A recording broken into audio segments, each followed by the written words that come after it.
Havia uma coisa espantosa, que eu chegava a um sítio às vezes, não era sempre. Chegava a um sítio, começava a cantar aquelas canções, obviamente contra a guerra e contra não sei o quê. E então, nessa fase, já havia esses tais jovens politizados que estavam nas associações, mas havia também, já, gajos que já tinham feito a guerra e tinham emigrado a seguir. Vinham com a cabeça transtornada pela guerra, contra os turras e contra Angola é nossa, não sei o quê, completamente fascisados. Completamente, assim. Portanto, eu começava a cantar uma canção daquelas, começava a haver barulho na assistência. Não é nada disso, Angola é nossa, não sei o quê, eu estive lá, não sei o quê. E os outros a dizer, pois estiveste, mas não devias ter estado, e não sei o quê. Começava ali uma discussão, eu parava de cantar e ia-me embora. Isto aconteceu muitas vezes. As canções eram uma maneira de provocar o debate político. E depois havia coisas espantosas de velhos. Houve uma vez uns gajos ligados a esse grupo que ficou aí, que era horroroso, que era o Eduino Vilar, que era o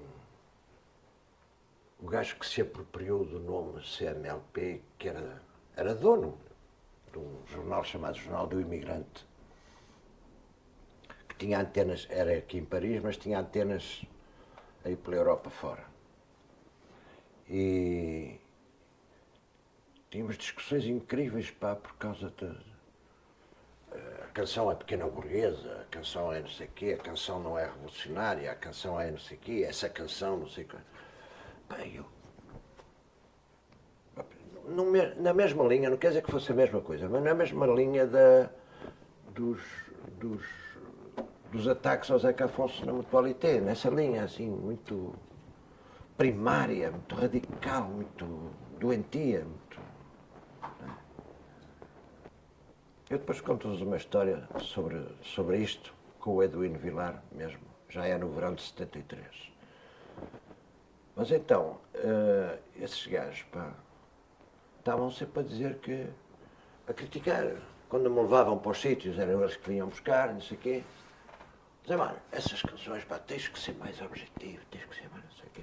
É pá, eu canto o que me apetece, eu canto o que eu tenho para dizer às pessoas, eu não sei o quê, não sei o que mais.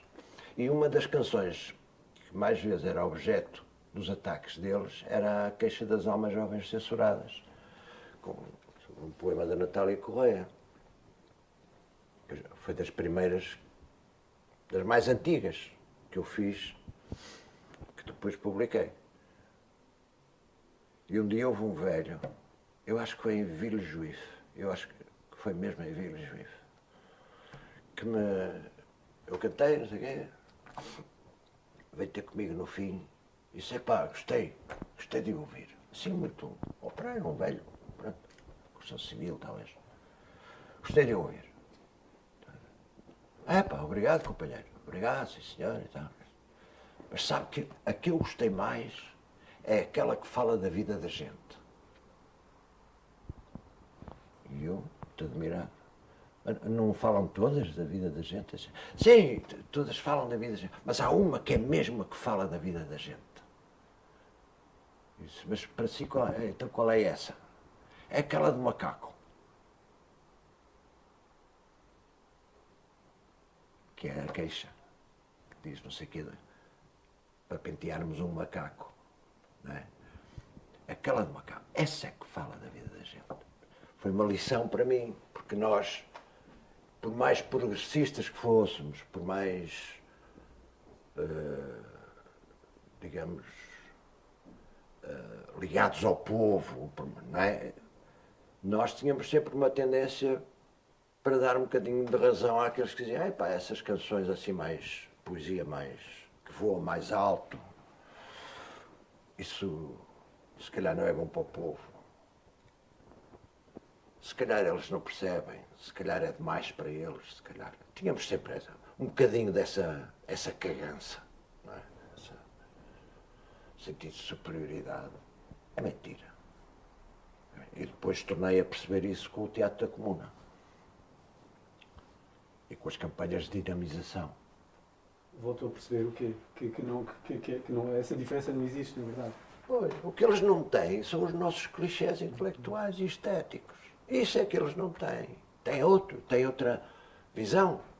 Mas profundidade cultural, filosofia da vida, não é? Conceitos, como é que se diz? Conceitos sólidos. Então não tem. Essa é que fala da vida da gente. Percebes? Como o miúdo, quando a comuna foi fazer a ceia numa eira, com os gajos a acenderem candeeiros de petróleo à volta para haver luz, para se ver o espetáculo. Né? E o miúdo chega ao fim e diz: isto é que é a nossa vida. Isto é que é uma aldeia de Trás-os-Montes, uma coisa qualquer. Percebes? É outra coisa. É uma cultura diferente da nossa cultura urbana, universitária, não sei o quê, não é? Aquilo é profundíssimo. Isso para mim foi uma lição grande. Não era só, percebes? Não era só isso. Não era só isso. Logo a seguir ao 25 de Abril há uma sessão, acho que estava o Tino, estava o Fausto, a gente começou a andar a correr o país, logo a seguir à Revolução, não é? Em Caminha, naquele larguinho no meio de Caminha, tem também um fontanário e não sei o quê. Nós começámos, punho no ar, não sei o quê, baixo fascismo, viva a Revolução, pronto. Aqueles gajos já todos afogados em clichés ideológicos, pá. Não é? Mas pronto, era o que a gente sentia. Era a caravana. Pronto. A caravana. A caravana. Era um impulso, não é? Era um impulso. Mas era feito com genuinidade.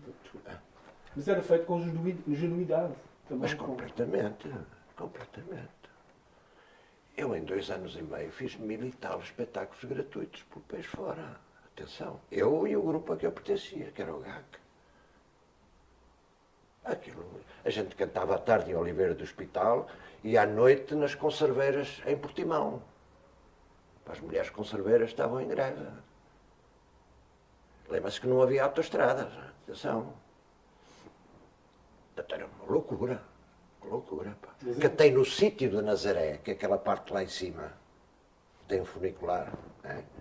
O sítio de Nazaré, que é uma coisa aberta ao vento, onde supostamente está a pegada do cavalo do Dom Fuas, não é? Num coreto no meio desse largo, sem amplificação para 3000 pessoas.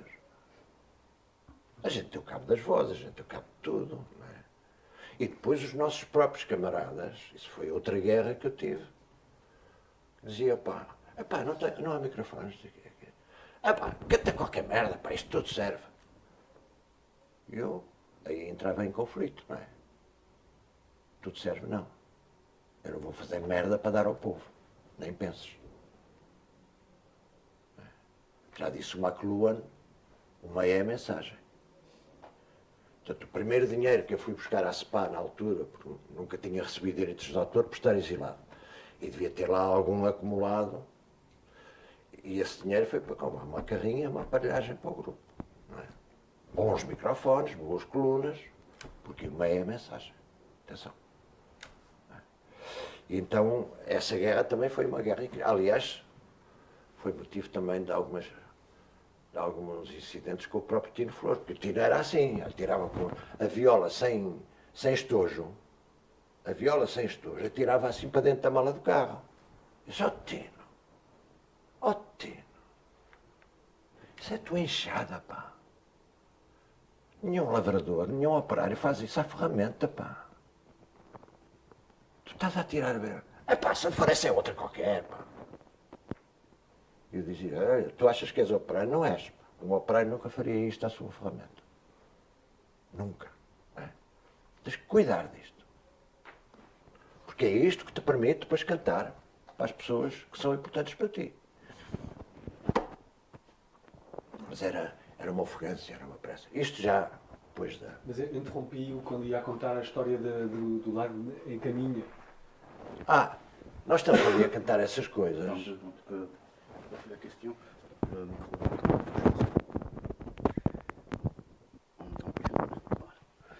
la question. A história encaminha. Como é que, interrompido, entretanto, ia a contar a história de Caminha?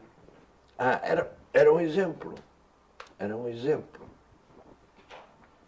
Nós cantamos várias canções. Normalmente todas elas políticas, todas elas não sei o quê. Digamos que assim o mais não panfletário que eu poderia cantar era a queixa ou... Aliás, eu acho que até deixei de cantar a queixa nessa altura. Para mim era demasiado metafórico, não é? Demasiado poético. Mas há um homem que nos diz assim: posso ir ao microfone? Um velhinho, baixinho, magrinho, todo curvado. Posso ir aí dizer uma coisa? E nós, com certeza, amigo, faz favor. O gajo foi ao microfone, esteve meia hora, baixinho, a contar a vida dele. Não fez mais nada. E fez aquilo como se fosse uma redação na escola. Eu vou contar a minha vida. Eu nasci, não sei o quê, e depois era pastor. Era pastor de cabras e de ovelhas. Isto, portanto, no Alto Minho, na Serra Minhota, não é? Ali para cima de Caminha. E ficou, sei lá, 3.000 pessoas, incluindo nós, ali, sem conseguir despregar olho de um velho que ninguém conhecia e que teve a contar a vida dele. Pronto. Isto lembra-me sempre um livro que eu gostei imenso, que eu li ainda em Paris, escrito por um comunista canadiano, que se chama Fan Shen, o livro. Fan Shen. É um livro crónica da Revolução Comunista Chinesa. Do princípio até ao fim, até à tomada de poder. E Fan Shen era uma espécie de cumprimento entre as pessoas quando se cruzavam. Fan Shen, Fan Shen, Fan Shen, na China. Na China desse tempo. E o gajo começou a achar aquilo tão bonito e quis perceber o que era. E ele chama-se Clinton, acho eu. E disseram, isso é uma expressão chinesa, do chinês antigo. Quer dizer, é uma espécie de pergunta, já recebeste a tua parte?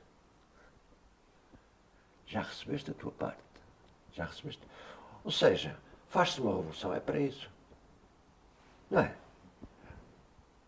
É para as pessoas receberem a sua parte. Portanto, a sensação que eu tive com esse velho pastor, que depois me tornou a acontecer em circunstâncias muito diferentes no Alvito, no Alentejo. Com as mulheres, não é?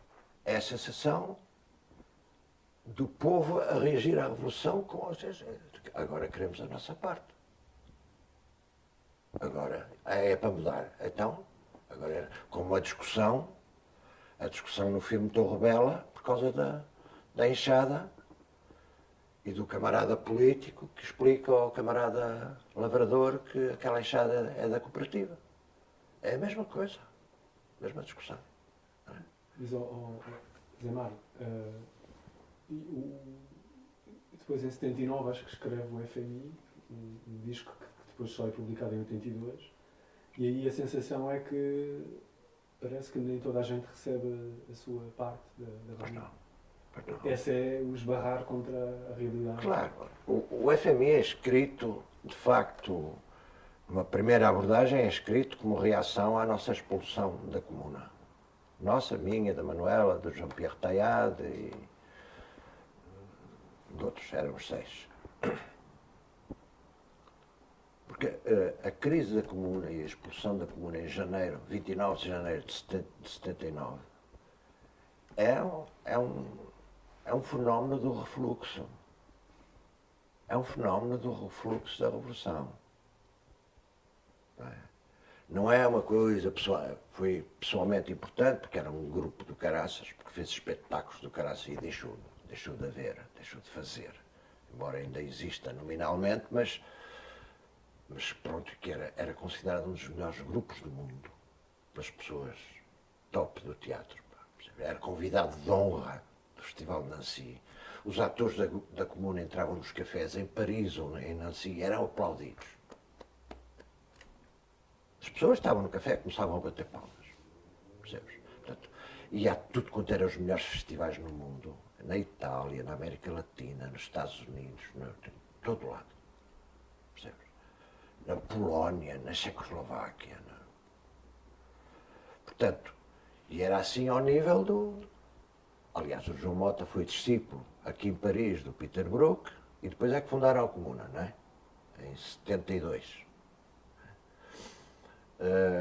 E a Manuela foi discípula do Grotowski, também aqui em França. Pronto, também ajudou a fundar a Comuna. Portanto, aquilo foi, digamos, para mim foi um aspecto que doeu muito, mas foi integrado num período histórico. Não é por acaso que de repente acontece isto. Era o fim de um período histórico. Era o refluxo. Era o refluxo, não é? Portanto, o FMI sai em fevereiro de 79. Eu estava sem casa, porque eu, como vivia em casa de João Mota, de repente fiquei sem casa, com a expulsão. Estava em casa do meu irmão. E de repente comecei a escrever umas coisas. Quase automática, quase escrita automática. Por ali fora. Começou-me a sair aquilo, peguei na viola, não sei o quê, tal. E aquilo foi uma espécie de... Olha, como ontem, os vómitos aqui na casa de banho.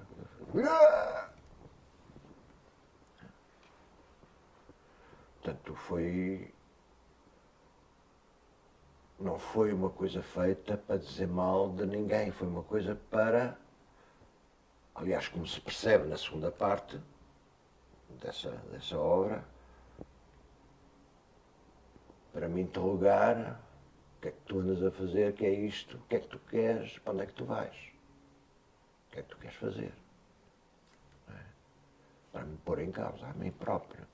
É isso que é interessante ali, é uma obra muito reichiana.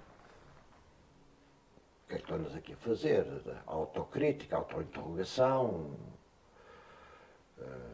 E por isso caiu tão forte em toda a minha geração.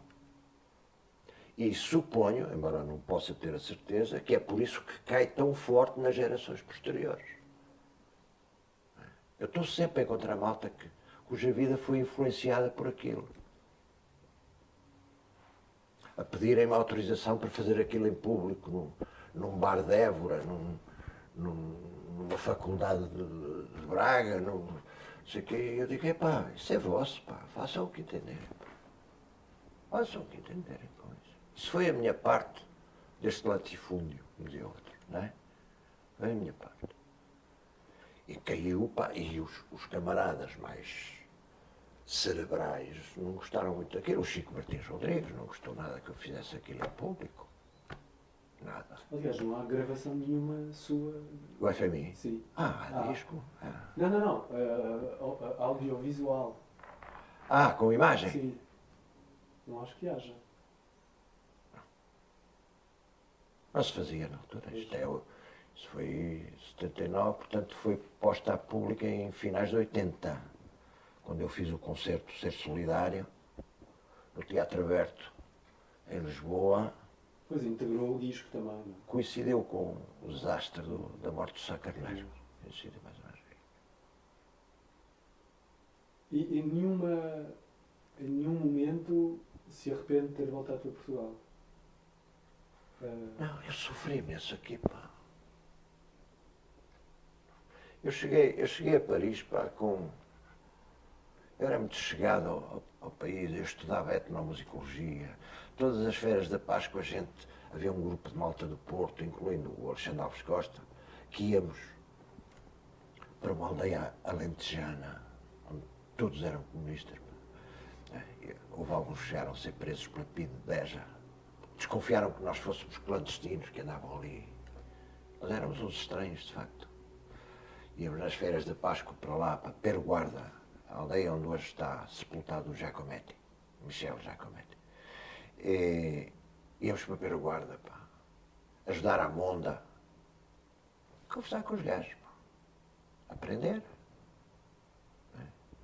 Portanto, íamos fazer excursões nas serras do Alto Minho, vinha-se a pé de Melgaço até Vila Verde. Pá. A gente conhecia aquilo, a gente gostava daquilo, eu por aspectos mais musicais, outros por aspectos mais arquiteturais, outros por questões mais políticas, não sei. Mas havia uma relação funda com... De repente sair dali, sobretudo sair da minha terra, do Porto, foi uma violência grande. Então, eu cheguei a Paris, aqueles dias que eu passei debaixo das pontes foram bons, no fundo, porque foi um período de reflexão, como agora se faz para as eleições, não é? Aquilo foi um período de reflexão. Olha só o que é que me está a acontecer. Eu no Porto tinha amigos, tinha a minha namorada, tinha os meus pais, tinha os meus irmãos, tinha tudo, não é? Tinha a vida lá, tinha o mar. Eu cresci a 100 metros do mar, em Leça da Palmeira. Andei naquela escolinha que ainda lá está, ao pé da praia. Portanto, havia ali uma relação forte. E eu cheguei aqui, nesses primeiros tempos, a uma conclusão. Eu só me safo. Eu só não dou um tiro na testa, ou só não desapareço, ou não dou em doido, se eu adotar um princípio duplo, mas que é contraditório, cujos termos são contraditórios entre si. Eu vou estar aqui neste país, eu falava bem francês já, por isso é que depois, entre parênteses, eu discordei profundamente do filme O Salto, do Christian de Challonge, que acho que aquilo é uma maneira enganosa de tratar a imigração. Não tem nada a ver com aquilo. Pronto. Falava bem francês, era um intelectual, um jovem intelectual, classe média e baixa. Não é? Portanto, eu disse, eu vou-me comportar aqui como se eu estivesse aqui para sempre. Organizar, casar, ter filhos, ter amigos, exercer as minhas paixões, as minhas vocações, como se fosse para sempre. Como se tivesse nascido aqui. Mas, no primeiro minuto que eu possa voltar a Portugal, eu volto. Mas peço, como dizia o Adolfo Gutkin, ficar com o leite ao lume. Ficar com o leite ao lume. E assim foi. E assim foi. Eu de vez em quando, de noite, acordava a Isabela. Isabela, a terceira à direita, na Rua de Sedufeita, a terceira à direita, quem vem da Carvalhosa para Carlos Alberto, é Miguel Bombardo ou é Rua do Brenner? Lá estás tu a acordar-me por causa das ruas do Porto e não sei o quê. Eu tinha insónias com o mapa da cidade. O que era isto? Agora, visto de fora, não é? Era a preocupação de não perder o contacto com aquela merda, pá. Não me esquecer. Não me esquecer. Aquilo não deixar de fazer parte de mim todos os dias, a toda a hora. Não tinha importância nenhuma se fosse a Rua de Barreira ou se fosse... Eu tenho que saber, eu tenho que ter presente aquela merda. Mas isto era de noite. Portanto, isto para dizer que vivi aqui, nesta cidade, coisas maravilhosas. As duas mais maravilhosas de todas, que foram os nascimentos dos meus dois filhos. Nascimento, arte progressista, Accouchement sans douleur, Dr. Lamaze, Clínica dos Metalurgistas, no Boulevard Voltaire, tudo como se devia para um gajo progressista, comunista, como é que é dizer, comunista moral, não é? Histórico. Tudo como curso para aprender. A primeira aula do Accouchement ali na clínica do Dr. Lamaze, nos metalúrgicos, a primeira aula era sobre o conceito de dor. É uma coisa espantosa. Para mim, aquilo, ensinar às pessoas, antes de começarem a aprender exercícios e respirações e coisas mais ou menos de ginástica para responder à situação do parto, era o conceito de dor. Por isso eles chamam, ainda chamam hoje, aquilo, o método psicoprofilático de parto sem dor. E o Dr. Lamaze é que sabia do assunto, já tinha morrido nessa altura, em 65. Era o herdeiros dele, o Dr. Vellet, o Dr. Ercili, etc.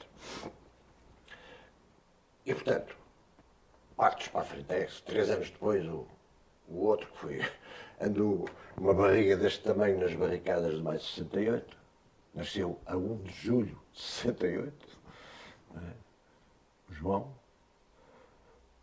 Portanto, as 2 coisas mais lindas da minha vida. Ainda por cima, o segundo foi ali mesmo, naquele período do Sur le pavé, l'herbe pousse, não é? Portanto, foi lindo. E vivi o próprio maio de 68. Não é?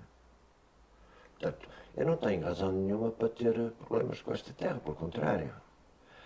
Mas não quero saber que depois, cada vez que cá venho, depois de 74, eu não me sinto aqui bem. Não me sinto bem. Não é não me sentir bem, há qualquer coisa. Falta o Porto? Hã? Falta o Porto? Não, não é isso. Eu acho que não é isso. Não sei bem o que é, mas acho que não é isso. Acho que é... Ainda não fechou a história? Filhos da mãe obrigaram-me a estar aqui 11 anos. Pá. Okay. Portanto, há um lado nesta cidade que também é a prisão. Que também é... O Salazar a rir-se de mim ainda. Percebes? Ainda a rir-se de mim. Pois, agora já não manda em Portugal, mas tu tiveste que estar ali 11 anos, naquele sítio. Portanto, eu não consegui livrar-me totalmente disso. Eu acho que é como um castigo. Acho que é dos sítios mais bonitos que há no mundo, esta cidade. Mas é dos sítios bonitos que eu conheço no mundo. E conheço bastantes. Menos na Ásia. Mas é dos sítios mais bonitos que eu conheço no mundo. Muito burguês, claro. Aquilo que a gente chama bonito é um conceito de classe também, não é? Pronto. Mas, pronto, o que a gente conheceu nos anos 50, 60, a primeira vez que eu vim cá foi em 57, 58, de passagem para o Festival da Juventude Musical em Berlim. É uma estética burguesa, é o Paris do Haussmann, não é? Depois há uns cantinhos assim excepcionais, mais pequeninos, com ruínas, com existência popular, mas por que razão é que eu tenho isto? Eu acho que só pode ser por esse motivo. Estive aqui 11 anos sem querer estar, no fundo. Foi esse tal princípio de contrários, não é? Vou ficar aqui como se estivesse para sempre e no primeiro minuto que eu posso eu vou-me embora. A liberdade é um conceito dinâmico. A liberdade, no meu caso, na minha experiência, o sentimento de liberdade resulta de tu estares a exercer-te num sentido qualquer, que tu desejas. Percebes? A exercer-te num sentido que tu desejas. Seja individualmente, seja coletivamente, seja a liberdade do Bakunino, seja a liberdade do como é que se chama o outro, o pintor francês que mandou a carta ao Ministro da Cultura a recusar qualquer ajuda do Recente ou... Courbet. Courbet. É o que fez a mulher nua que se chama L'Origine, não é? Origem do mundo. Origem do mundo. A origem do mundo, exatamente. Há uma carta dele ao Ministro que é uma coisa... É curtinha. Porque é que um criador não pode cá estar dependente dos poderes? Pois, no fundo, a liberdade exercita-se. Não é? O conceito de liberdade é uma coisa dinâmica, uma coisa que vai sendo. E quanto mais vais sendo, mais liberdade é.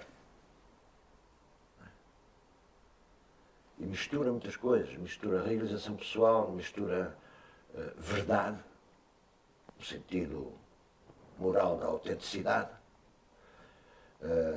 mistura, no meu caso, mistura a consciência de um avanço, né? De um avanço no caminho, no sentido de António Machado, o poeta, ele camina se hace caminando, portanto, é o passo que deste, né? É aí que se sente a liberdade. Pá, eu vejo malta agora, pá, na liberdade, que é muito menos livre do que eu fui na ditadura. Cuidado. Então o que é liberdade?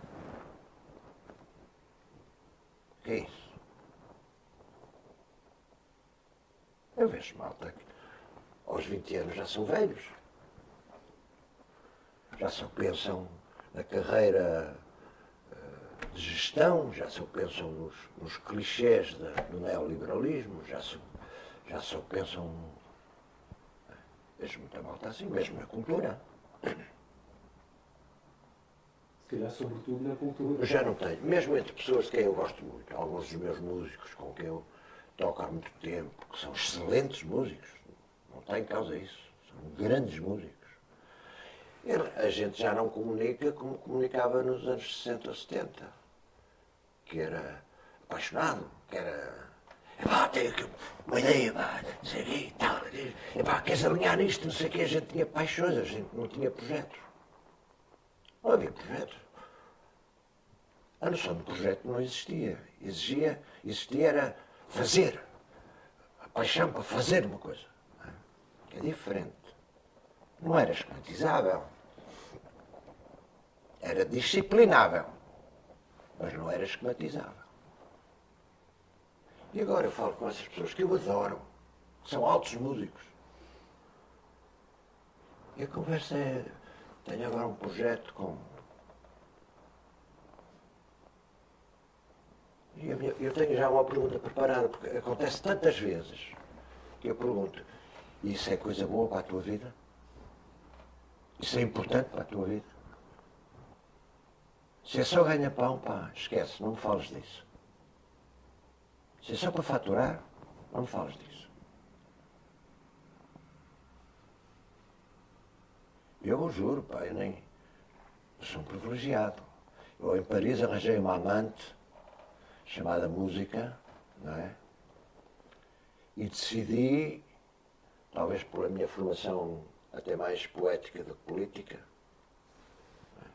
mais a Cesarini do que a Chico Martins Rodrigues, decidi que nunca me deixaria ficar dependente da gaja. Nunca. No dia em que a gaja deixar de me dar de comer e deixar de me pagar a renda e o carro, eu vou lavar as escadas, vou varrer a rua, volto a trabalhar no banco.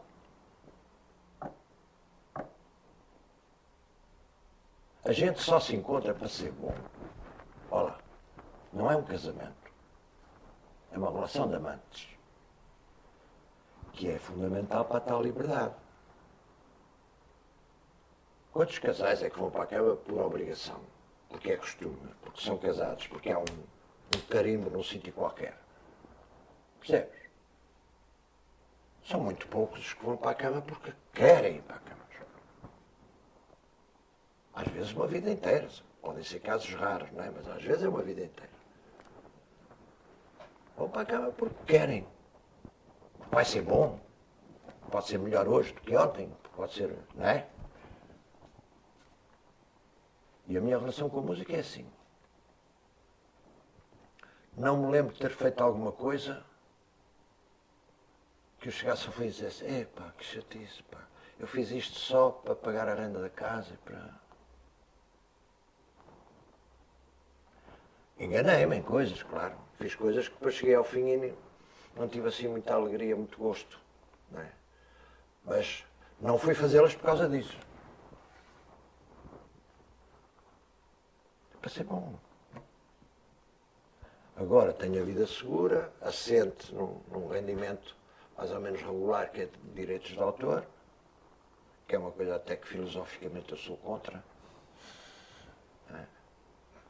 Sobretudo o direito de autor póstumo, então acho que não faz sentido nenhum.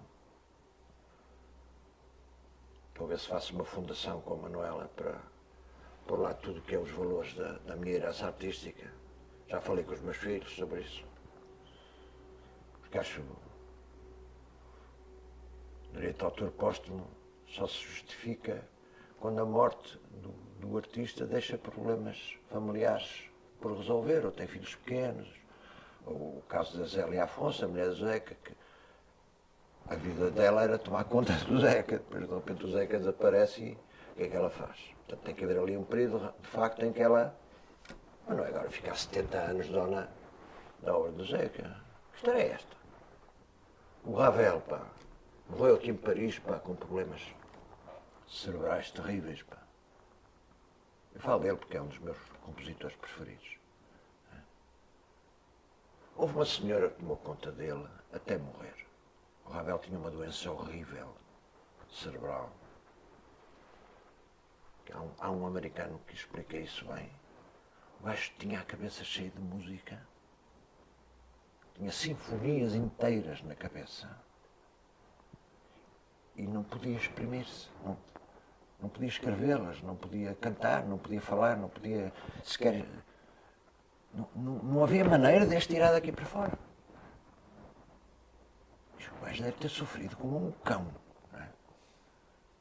Quem toma conta dela? Uma senhora ótima, que adorava o Ravel. Acho que era cabeleireira. Até eu, para citar o Ravel, tenho que pedir autorização a uma cabeleireira. Porquê? O que é que ela sabe mais de música do que eu? Ou da obra do Ravel do que eu? Shostakovich, pá. Prokofiev. São gajos que eu citei no meu último disco, em 2004. Está lá, o quarteto de cordas, citações. Aliás, é uma canção que é sobre isso que estávamos a falar antes, que se chama Amor Gigante, que é uma metáfora da minha relação com a música. É um homem, isso foi tirado da história do Gulliver, que é um homem, o Gulliver, depois de Lilliput, ele passa por um país de gigantes e apaixona-se por uma menina gigante, que é uma criança, mas que é gigante em relação a ele. Então é o problema, um gajo deste tamanho, apaixonado por uma menina deste tamanho, que é o meu problema com a música. Eu sou um menino pequenino e a música é a menina gigante, não é? E é nessa canção que eu faço citações dos quartetos. É acompanhada só por quarteto de cordas. Fui gravá-lo a Viena da Áustria com o meu sobrinho, que é violinista e tem um quarteto lá. E tem citações, pequenas citações, do quarteto de Ravel, do segundo andamento, do Debussy, do Prokofiev e do Shostakovich. Pequenas citações pelo meio da canção. E de repente eu digo assim, agora vou pedir autorização. A quem? Porquê? O único que ainda estava em vigor mesmo era por pouco tempo o Ravel. Eu fui-me informar e disse, mas porquê, pá, de repente? O que é que isto tem a ver com o Ravel? O Ravel está aqui, vivinho a saltar como uma sardinha, pá. Para mim, acabou. Ó, senhor Ravel, dá licença, faz favor. Pronto, o que é que eu tenho agora de pedir autorização? Se calhar já nem há a cabeleireira, é o filho da cabeleireira, não é? Que lhe dou aquilo. Porque, entretanto, terá passado para domínio público, espero eu. Portanto, para vos dizer que agora, digamos, a minha subsistência é isso. Não sou obrigado a fazer coisas que não gosto. Nem vos passa pela cabeça. Às vezes que eu digo, não posso fazer isso e tal. Umas vezes sou sincero, outras não, porque não vale a pena ser sincero, porque as pessoas não percebem nada. E vive feliz. Hã? Vive feliz. Sobretudo porque há um grande amor que mobila a minha vida toda, não é? Uma relação muito forte. Com uma pessoa que, digamos, com quem me entendo sem palavras até. E que não é só atriz, a Manuela é poeta na sua maneira de viver, é tão diferente de mim e eu tão diferente dela, mas pronto, é uma vida feliz. Depois há netos, eu tenho 10 netos e 2 bisnetos. Há netos que para mim são relações muito especiais. Tenho um neto que fez agora 16 anos, que é o meu guru. Só me lembra o menino Jesus do Alberto Queiro, não é? Que é um gajo de sabedoria, uma coisa. E pronto, agora, sou feliz. Não. Sabe porque é que eu lhe pergunto isso? Porque... Eu tenho uma conversa azeda, é? Não, de todo. Não tenho. Não, mas eu por acaso senti um bocado algum azedume seu numa entrevista que deu à France Culture há uns anitos atrás. E acaba a falar do Brasil, a dizer que... Quem? O Zé Mário fala do Brasil, diz, agora gosto de me apaixonar pelo Brasil, eu sinto que eles têm a poanha dos operários e isso. Eu pensei que se calhar andava com falta de sentir isso em Portugal ou na sua vida. Eu acho que os problemas graves que eu cito em Portugal não são só portugueses. De facto, há uma coisa que me ficou, foi um olhar muito radical sobre a vida, sobre os problemas, as questões todas. Muito radical. Como é que se vive com essa visão radical? É porque é um crescimento de alma, sobretudo não tem a ver com a relação com os outros. É consigo. Eu consigo conviver, conversar, estou aqui a conversar convosco há horas, tudo bem. Nenhum de vocês foi obrigado a ser como eu para conversar comigo. Portanto, nem eu obrigado a ser como vocês para conversar convosco. Estamos a contar coisas uns aos outros, não é? Portanto, esta radicalidade é diferente da radicalidade de discurso dos anos 60.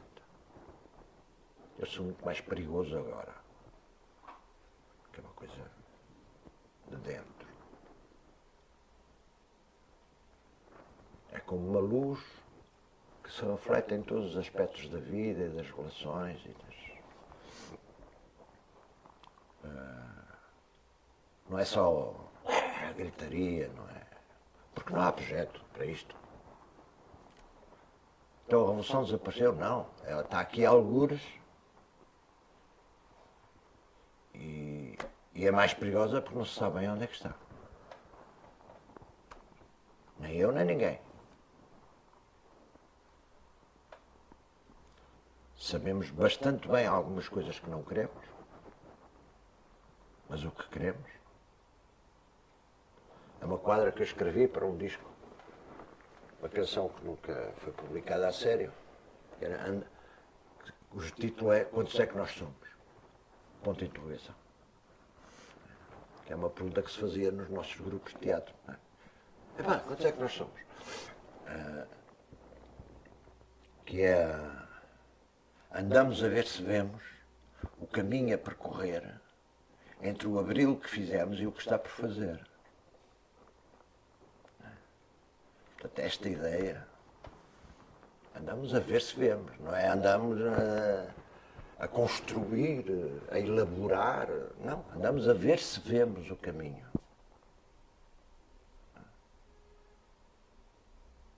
Não é fácil essas coisas. E os problemas que a gente sente em Portugal não são muito diferentes, são algo diferentes, mas não são muito diferentes dos problemas que há nos outros sítios. Talvez na África, talvez na América Latina, em certos aspectos, mais nos culturais do que nos políticos. Na Ásia, no Hemisfério Sul, talvez. Mas agora nós aqui, pá. A gente passa nas ruas em Lisboa e vê, agora nesta altura, os gajos a fazerem as praxes, pá. Nos anos 60 a gente acabou com as praxes, pá. Foi uma guerra do caraças, pá. A gente acabou em 62, que foi quando eu fui preso, com o Conselho de Veteranos da Universidade de Coimbra, que era o bastião das praxes. Eram os veteranos. Conselho de Veteranos a decretar, em latim, em latinório, que era um falso latim, não é?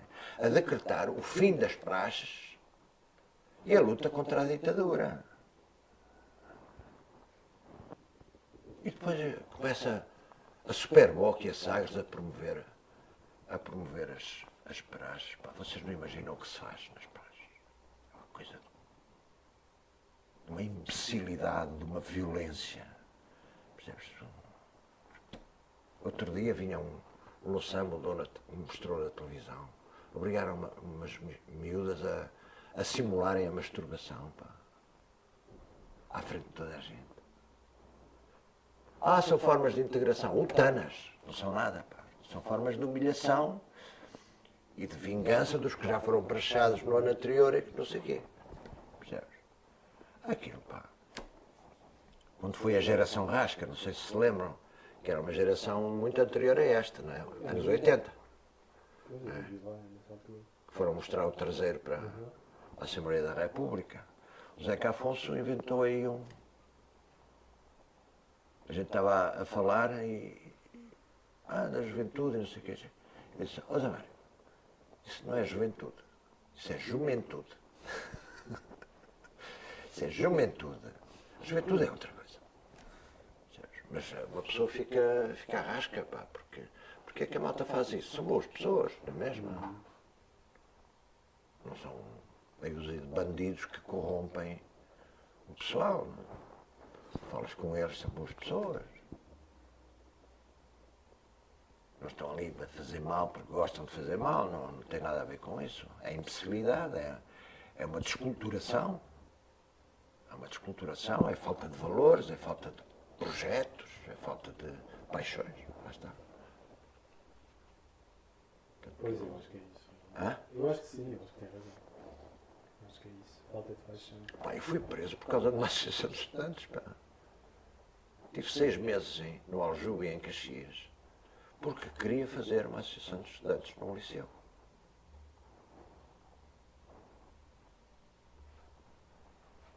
A malta arriscava-se, a malta. Percebes? E deixei a Igreja Católica para ir para o Partido Comunista por causa disso, porque no Partido Comunista é que eu podia organizar qualquer coisa. Era ali que se podia trabalhar. Portanto,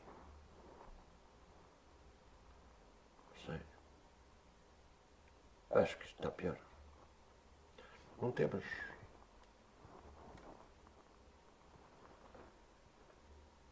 Não vemos caminhos, percebes? Não se vê o mapa da coisa. Não se vê o mapa da coisa. Há coisas de base que eu continuo, para mim, continuam a ser. Não é ser verdade ou mentira, continuam a ser. Continuo a contar com elas. Fundadores. As coisas fundadoras. Sim. E não são só questões morais, são. A questão das classes sociais, a questão do. Eu tenho uma visão um bocado moralista da luta de classes e sempre fui criticado pelos camaradas por causa disso. Porque acho que a apropriação da mais-valia pelo capital é um roubo. O valor que o trabalho acrescenta à mercadoria, à matéria-prima e ao investimento inicial, esse valor devia ser para quem o criou. O trabalho que o criou. Porque é que há de ir o lucro para o capital? Porquê? Talvez a inflação, pronto, mas acabou. E portanto há uma visão assim um bocado, está bem, moralista. Essas coisas mantêm-se, é por isso que eu tenho agora grandes dúvidas sobre a questão da Catalunha. Eu tenho uma relação muito má com tudo que é nacionalismo. Então o homem esmifra-se no século XIX para dizer proletários de todo o mundo univos. Eu agora vou apoiar uma luta em que estão unidos os patrões e os proletários da Catalunha. A lutar pela mesma coisa. O que é que tem a ver com os patrões da Catalunha? Nada. São tão bons como os patrões de Castelo, os patrões da Galiza, os patrões de Portugal, os patrões do País Vasco. Os patrões de qualquer lado. Admito que haja, digamos, lutas pela preservação cultural. Isso sim. Agora, para a independência, na fiscalidade e nas leis de trabalho, porquê? Está bem, resolvam lá. É que sinto aquilo como um problema que não é meu, percebes? Eu também, por acaso. Sinto aquilo como uma coisa. Não sei, eles que façam. Quer dizer, percebes? É uma coisa que me é alheia. Catalunha. Gosto imenso, tenho amigos catalães, gosto imenso de poetas e de músicos catalães. Isso é que eu não quero perder. Agora, a minha relação com o senhor que manda lá na fábrica e que está unido, mão na mão, com os operários para a causa da Catalunha independente, o que é que eu tenho a ver com isso? Acho que são os operários que estão enganados. Eles deviam ser unir os operários catalães com os operários castelhanos e os operários andaluzes, os operários vascos e os operários galegos. E asturianos. Pronto. E os portugueses agora, pelo caminho. Não tenho nada a ver com... E o País Basco sentia a mesma coisa, ficava preocupado. Havia amigos, bons amigos meus, que apoiavam a ETA, mesmo independentemente das questões da violência armada e não sei o quê. A causa da ETA, porque realmente tu vais ver, aquela língua não tem nada a ver com nada. Eu conheço bem o País Basco. Mais até o País Basco francês do que o espanhol. Aquilo é uma cultura realmente à parte. É uma coisa diferente. Não é à parte, é diferente. Portanto, se os gajos começaram, o Poder Central começou a proibir ensinar o basco nas escolas e impor o castelhano, como na Galiza fez com o galego. Também fez isso. Impor o castelhano nos sítios, nas televisões, nas rádios, nas escolas, nos jornais, não sei o quê, não sei o que mais, e a reprimir o uso do galego. Aí admito que haja uma luta, que pode até ser violenta, para preservar essa identidade, não é? Mas o resto é o que diz o Maluf, não é? Das identidades assassinas. O resto é a desgraça total. Os nacionalismos é a desgraça total. O capitalismo acabou com o Estado-nação. Acabou com isso. E isso é um instrutor do conceito de Estado-nação perante a globalização do capitalismo. Agora é preciso defender a independência, a autonomia cultural, isso sim. A visão do mundo, as artes, as línguas, as formas, portanto, De criação, de a emancipação. antropologia da coisa. Pois. Pronto, a antropologia da coisa. Aí sim, agora. É nosso, somos nós. Não tenho peixola para isso. Eu sou o irmão de um puto qualquer que anda aí na China a correr atrás de um carrinho de rodas. Pá. Não tem nada a ver com essa promiscuidade de classes. Pá. Acho que é promíscuo. Não tem nada a ver com isso.